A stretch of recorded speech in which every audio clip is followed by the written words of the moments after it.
we're going to cover a few topics today, and one of the segments is about the personal growth principles. So I will cover a bit of the 9 deadly vices. These are the 9 deadly vices. All of us have a dark side. You have a dark side. I have a dark side. Even the Pope has a dark side, or Hitler has a dark side. And of course, we have the light side and the dark side. So these are the 9 deadly vices, namely jealousy, which we all know. Any of these 9 vices can destroy you or your department or your company, because if someone let this happen, it can actually has destructive aspects. So jealousy is one. Greed is very much part of corporate, and especially with Web3 and crypto, and greed is very much runs with, especially even the Chinese. They are really into making money and making business. Gluttony is about food. Lust obviously is quite different from love. In fact, I will cover that tonight. Then there's laziness, which is sloth, and anger. I think anger is also, all of us got various degrees of the 9 vices.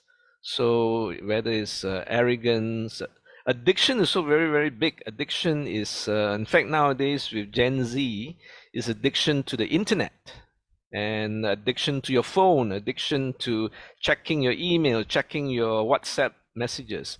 We spend like 4 or 5 hours a day just on the phone or in the internet. And attachment, what are we attached to?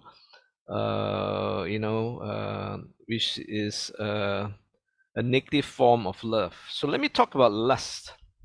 So apparently, Pope Francis just 2 weeks ago described that sexual pleasure is actually God's gift, which is very interesting. You can read the article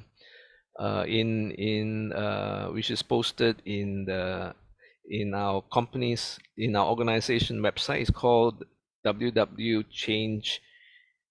Change You Group. So Angeles, you can type in the group chat, in a Zoom chat, this link to the article. In fact, the article has got this where he actually described that, like, in fact, you even talk about porn and how all these aspects can damage you. So it's quite interesting article. I think it applies to everyone. So whether you're young or whether they are old, but he does say that it is the sexual pleasure. It is a gift, and we should not abuse it. So that's a key message in that. I think lust and love is very different. When you operate from love, it goes beyond lust. It goes beyond seeing the physical body, the bodily attractions, because lust cannot last forever. Lust is temporary, where you are so engrossed in that whole physical aspect. But what's long term is actually love. Love goes beyond the physical. It goes to conversations. It goes to intimacy, and we don't mean sexual intimacy. We mean really close to each other, being at one with each other. So that's what we mean. In all religions, they talk about at one with yourself, at one with your partner, so at one with God. So this at oneness is the union. So that's why sexual is just one aspect of the human experience, where you are at one with another partner, and it's one of the most wonderful things that you can ever experience. In fact, sexual pleasure can be a very uplifting, and can even be a reward, or even be a relief, even be a relaxation for you. And I think we should not see it as bad.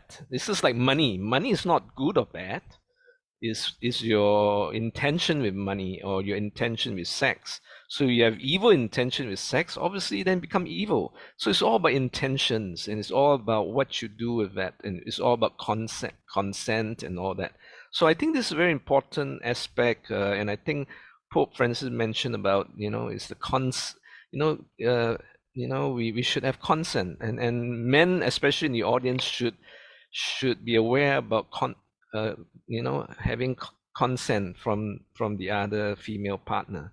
Especially this is a very male phenomenon, right? And this is where sexual abuse comes in, and a lot of problems comes later. So I think whether we like it or not, the last aspect affects all of us to some degree. In another show, I'll talk about something called daji, or it's actually a Chinese word meaning it's actually a myth that there's an entity called Fu Lei Jing. In Canton, it's called Fu Lei Jing. Fu Lei Jing is more like the seductive fox, the one that seduces you, and it's got the 9 tails, meaning the 9 tails of the five. They use the 9 vices. They use jealousy. They use anger to manipulate you. They use anger and lust and greed and all these things to seduce you. So another show I will talk about that, because that topic is a very huge topic, because we are affected by, at least in your lifetime, at least once, if not quite a few times, the Adaji character will come into your life. The twin of that, which is the angelic twin, the evil twin is Daji, but there is the pure version, which is called Kitsoni. Kitsoni is all white. It's the all white fox with 9 tails, and it uses sex appeal. It uses, just like, even anger can be transformed into passion. Any of the 9 vices can be transformed into something positive. You can use anger as passion. You can use lust as ambition. You can use jealousy as competition. So you can actually transform the 9 vices to 9 virtues. And there are many ways you can do that. In fact, we are very big in teaching about the 9 vices, not just as a spiritual topic, but also in corporate life, because it affects everything.